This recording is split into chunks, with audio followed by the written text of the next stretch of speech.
There is a moment when something inside quietly pulls back.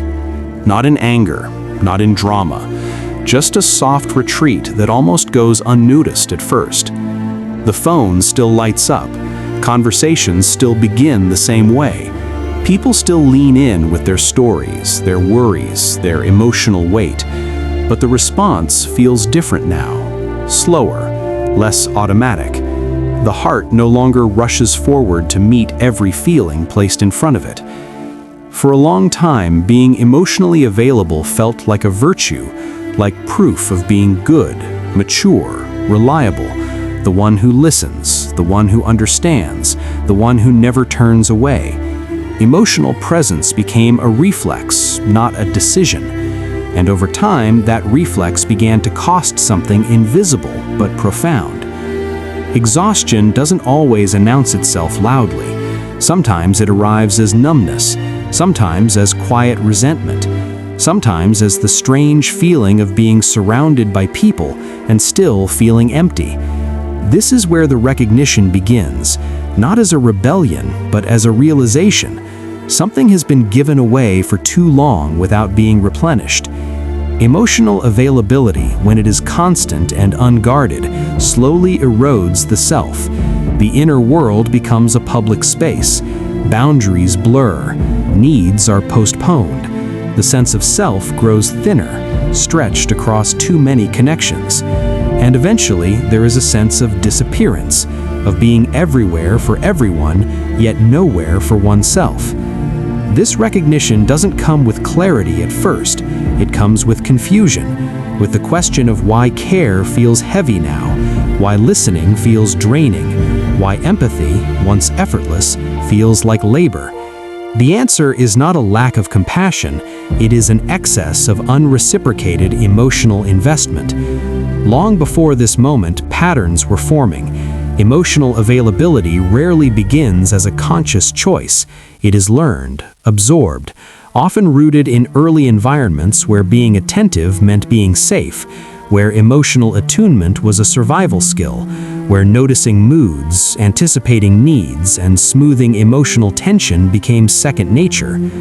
Some learned that love was conditional, that attention was earned by being useful, understanding, or emotionally mature beyond their years. Others learned that being needed was the closest thing to being valued. Emotional availability became currency, a way to secure belonging. In these environments, the self adapts. Feelings are managed quietly. Needs are minimized. Emotional labor is performed without being named. Over time, this becomes identity, the listener, the fixer, the calm presence, the one who can handle it. But adaptation is not the same as alignment. What once protected begins to imprison. The nervous system remains in a constant state of readiness, attuned to others, while disconnected from its own signals. Emotional availability becomes automatic, not intentional, and the body keeps score. Psychologically, this pattern is reinforced by attachment dynamics. Those with anxious or caretaking attachment styles often equate closeness with constant emotional access. Availability becomes proof of loyalty. Distance feels like threat. Meanwhile, empathy without boundaries leads to emotional saturation. The brain processes others' distress as if it were its own. Stress hormones linger. Recovery never fully happens. There is a cost to being emotionally open without limits. Emotional labor, when invisible, is rarely acknowledged or returned. The one who holds space is often assumed to be limitless, strong, always okay. The paradox is that the more capable someone appears emotionally, the less care they receive. Over time, something fractures internally. A quiet conflict forms between the need for rest and the fear of withdrawal, between self-preservation and the terror of disappointing others. Reducing emotional availability can feel like betrayal, like selfishness, like abandonment. Guilt rises quickly. The mind questions the shift. Am I becoming cold? Am I losing empathy? Will people leave if I stop showing up this way? Identity trembles because so much self-worth was built on being emotionally accessible. There is also grief here, for relationships that thrived on imbalance, for connections that only existed because one side overgave. When emotional availability decreases, clarity increases. Some people lean closer, others drift away, and that separation can be painful even when it is necessary.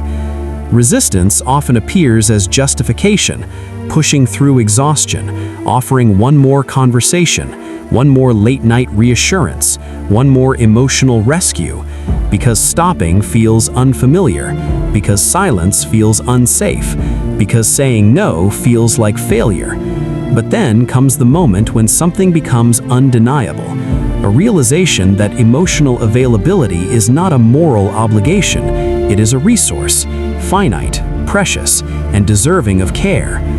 This realization does not arrive as empowerment, it arrives as relief, a subtle permission to pause, to not respond immediately, to sit with one's own feelings without translating them for others, to let some messages go unanswered, to allow distance without explanation. Self-worth begins to detach from usefulness. Presence becomes a choice rather than a reflex. Emotional energy is no longer poured out simply because it is requested. It is offered when there is capacity, when there is safety, when there is reciprocity. This shift changes relationships.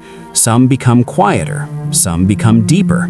Conversations lose their urgency. Emotional exchanges feel more grounded.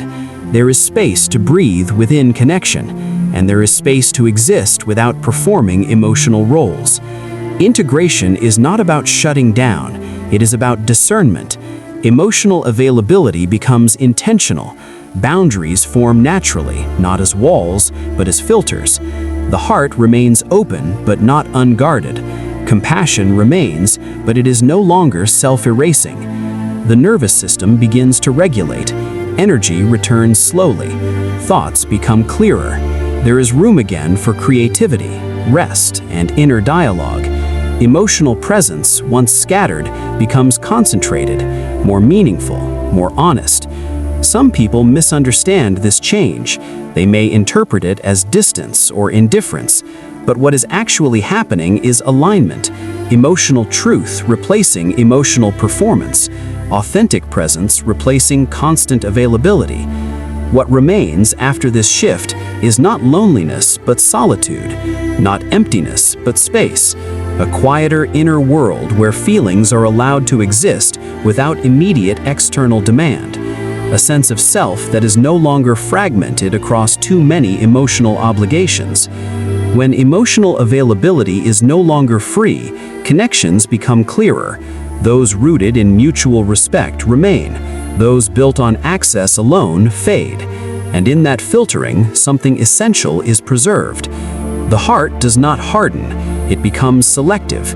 It learns that care given intentionally is far more powerful than care given compulsively. And in that selectivity, something long neglected finally receives attention: the self.